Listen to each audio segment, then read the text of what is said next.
Nugrahini Suci Pratiwi dengan NIM A1D1 18037 dari ruang 1 semester 4 pada mata kuliah Perspektif Global kali ini.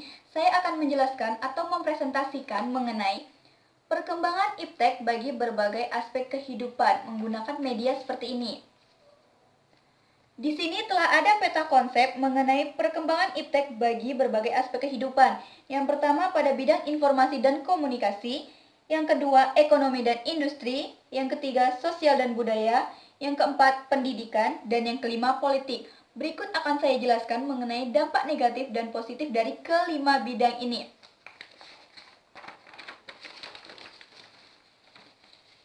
Yang pertama, dari bidang informasi dan komunikasi, dampak positifnya lebih cepat mendapatkan informasi. Di sini kita lebih cepat mendapatkan informasi terupdate ataupun terbaru dari seluruh penjuru dunia dengan mudah dan cepat.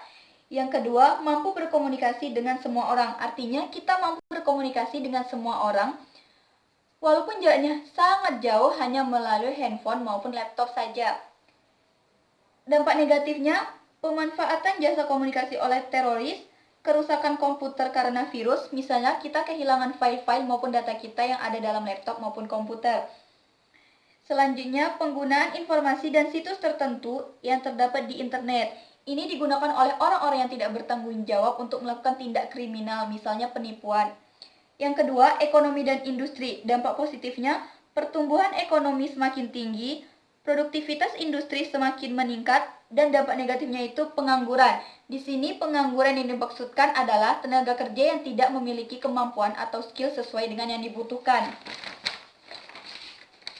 Yang ketiga, dari bidang sosial dan budaya, dampak positifnya perbedaan kepribadian antara pria dan wanita, meningkatnya rasa percaya diri, dan dampak negatifnya merosotnya moral di kalangan masyarakat, khususnya pada pelajar maupun remaja saat sekarang ini.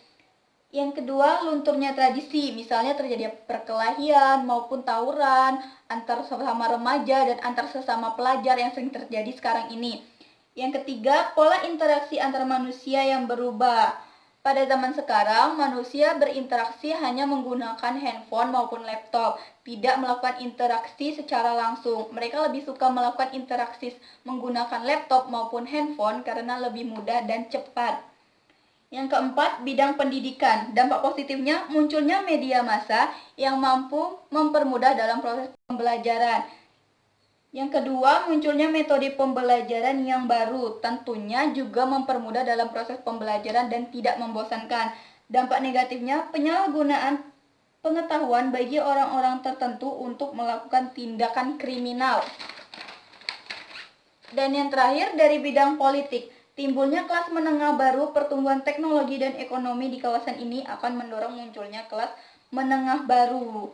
Nah, jadi dari apa yang saya jelaskan tadi dapat disimpulkan bahwa perkembangan iptek tidak dapat kita hindari maupun kita tolak, melainkan kembali lagi pada diri kita sendiri bagaimana cara kita mengatasi, mengikuti maupun menyaring dari perkembangan iptek tersebut sehingga kita tidak ketinggalan zaman dan kita tidak terjerumus ke dalam dampak negatif dari perkembangan iptek tersebut. Sekian presentasi dari saya, semoga bermanfaat. Saya akhiri. Assalamualaikum warahmatullahi wabarakatuh.